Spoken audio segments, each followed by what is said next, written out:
In 2019, DJ Khaled picked a fight with Tyler, the Creator. It became the biggest mistake of Khaled's whole career. I don't remember any of this. Before we talk about exactly what they said to each other, let's first briefly discuss why they began fighting in the first Bro, in 2019, I was too busy watching anime to pay attention to this. place. Tyler, the Creator, had gained a reputation for dropping an album every 2 years, Yeah. although none of them had ever debuted at #1 on the Billboard 200. Goblin debuted at number 5, Cherry Bomb debuted at number 4, Wolf debuted at number 3, while Flower Boy debuted at number 2. I mean, that's pretty good. By following this trend, it seemed his next album could be the first to take home the #1 placement. I mean, maybe, or maybe not. Provided he could bypass the biggest rat in music, DJ Khaled. DJ As hard as it might be Khaled. to admit, Khaled was definitely more successful than Tyler in terms of commercial performance. Okay. By 2019, DJ Khaled already had 2 #1 albums, while his most popular music video had almost 10 times the views in comparison to Tyler's most popular music video. With over 50 placements in the Billboard Hot 100, it's no surprise that Tyler himself described DJ Khaled by stating, "Because his whole identity is being #1. Is we the best? We the #1." which is without a doubt the position I didn't even know that was what that was all about, but okay. that DJ Khaled I just thought he has big ego Andy, but I guess so. was hoping for when he began to work on another album for release at the same time as Tyler's next project. Titled Father of Assad, DJ Khaled's album was what you might call commercially perfect, with a feature from a massive artist on every single song. Wow. Jay-Z, Future, Beyonce, Chris Brown, Lil Wayne, Justin Bieber. Big collabs, big views, easy. Travis Scott and Post Malone on the same song. Throw Justin Bieber in the music video, throw a bunch of people on the music video, huge views. The album even had a feature from Nipsey Hussle at a time when he was already dead. On top of this, every song Wait, actually, on God? had a full team of writers, while in addition to Brother had a dead guy in his video. DJ Khaled, almost every track also featured at least 3 producers. When considering his history, the names, and the clear work that had gone into Father of Assad, DJ Khaled likely thought that he'd easily cooked up another one album when it finally dropped on the 17th of May 2019. Posthumous music releases are common? Yeah, but that's crazy. That would be until Tyler, the Creator, on the very same I don't know. I just listen to VTubers and like J-pop, so I guess I wouldn't really know. day released Igor. Igor had a much deeper story than any of Tyler's previous albums, characterized primarily by his ridiculous blonde wig, worn not for some deep thematic reason, but rather because Tyler simply liked it. Where did the idea for the wig come from? What is Igor? Like, why are we looking at you the way we are? And I what is just it? thought it was cool. The track list itself was only made cooler by the fact that each song was written and produced solely by Tyler, which when tied in with a unique, recognizable album cover, gave it the strength to beat DJ Khaled. Igor #1, Father of Assad Damn, that's cool ass album cover. 2, a result that seemed to surprise even Tyler himself. And this is no disrespect to Khaled or anyone. Everyone, Cardi B, 21 Savage, Travis Scott, Post Malone, Beyonce, Jay, everyone who sells billions of records, and the fact that I beat him with this was fucking crazy, bro. Bro, I swear, like the things that go viral, no one sees it coming. Covered in news article after news article and celebrated by those rooting for the underdog. Imagine like it just happens. Like some stuff just hits #1 and it's just a shocker, right? And it just happens. having 20 features on your album just to be #2 to a man with a synth addiction. Igor out now, although if there was one person who wasn't too happy about the final result. I mean, come on, guys. Can you really complain about being #2? You're still like making millions upon millions and selling like 1 billion albums. It was definitely DJ Khaled. Come on. DJ Khaled reportedly freaked out on his label when his album failed to debut at #1. Various sources have like being #1, being #2 is so far removed from like the normal human experience. I feel like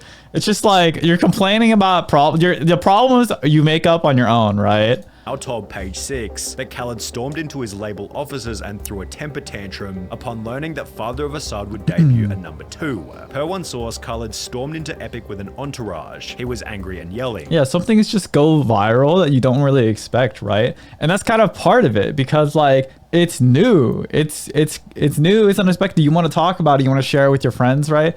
So oftentimes the unexpected things that people don't see coming end up becoming #1.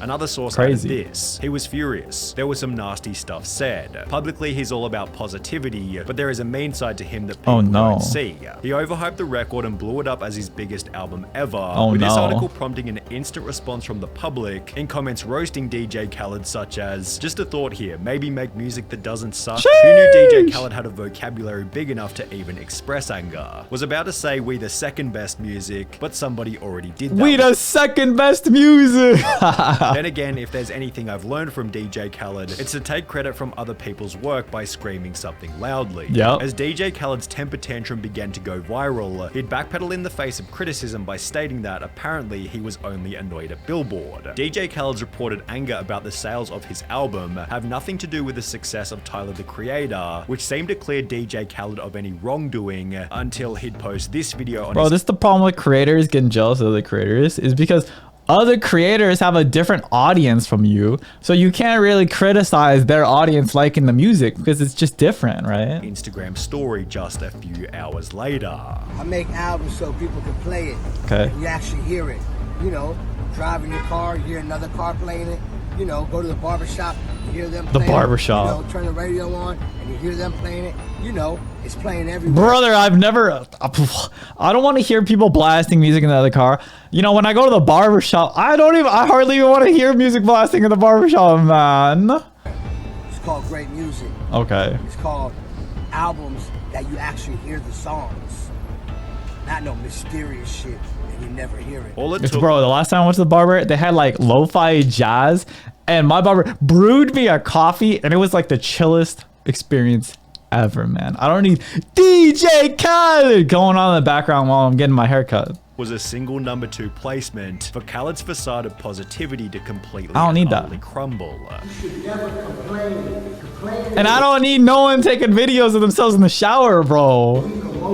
Without saying Tyler's name, DJ Khaled implied that Igor wasn't real music, as it was mysterious, you apparently couldn't hear the songs, and it wasn't being played by the cars around him or in any barbershops. His irate video was reposted to YouTube and Twitter. Because I don't like music, so music garbage, okay. Where it received over 65,000 likes whilst receiving comments such as, for someone blessed and Yeah, humble, dude was literally giving life advice while he's filming himself naked, like taking a shower. he sounds bitter. Man, I was at the- my barbershop just this past Friday, and they weren't playing his album either. Literally exposing himself naked in front of millions of people, giving people life advice. Went from we the best to we depressed, leading DJ Khaled to remove the video almost immediately. That's we the best, we depressed.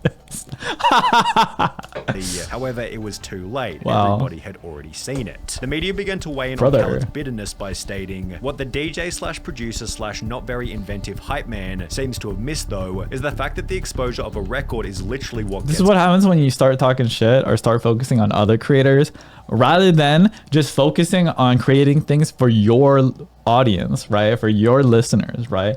He's losing sight of what matters, the people that listen to his music, and he's instead choosing to focus on somebody else. it on the charts. Tyler's album simply did better. The fact is, grabbing a bunch of the most hype names in hip-hop, slapping them on a fairly generic trap beat, and introducing each song with the same soundboard, another one, literally just doesn't stack up against Tyler the Creator's innovative songwriting, production, and visuals, while YouTubers such as Anthony Fantano completely mutilated Khaled by stating this. This metric of, well, if they're playing it in the barbershop, the album's gotta be hot. That's kind of an old way of looking at things. True. Khaled's indignant whining and complaining here is disgusting. And all it really shows That's so dated, man. at the end of the day is how out of touch he is. Like, brother, barbershops, bro, who cares, man? You can't just assemble Cardi B and 21 Savage onto a generic ass trap beat and expect people to love you and praise you and think you're a genius. I mean, they will, though. They will love you and praise you all the way up to #2 or even #1 most of the time, right?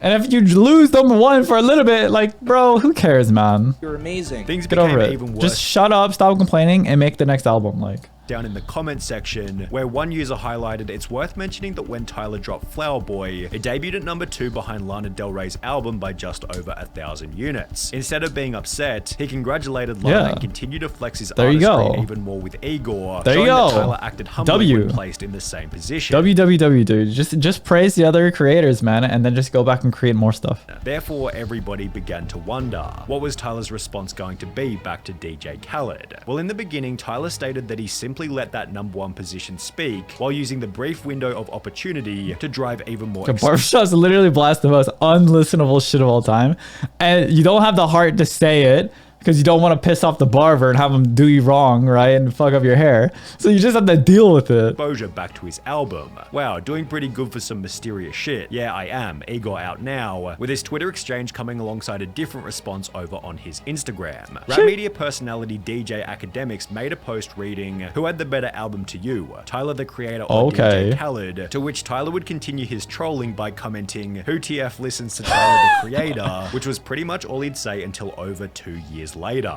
Bro, they don't even sound like they're coming at each other that much. It's just like they're just being dramatic, man. 2021, Tyler's next album, Call Me If You Get Lost, once again debuted at number 1 on the Billboard 200, prompting a new tweet by Tyler still roasting Khaled for what he'd said 2 years prior. Mysterious music. 1 month later, Tyler would appear in a Hot 97 interview. It's so mysterious, man. It's number 1. Bro, that Khaled thing was like, it was fun. It was just watching a man die inside. Yeah. Because the weirdo was I was moonwalking in a wig. Everyone on his album, everyone. And he wasn't wrong. Like, I'm not in the barbershop.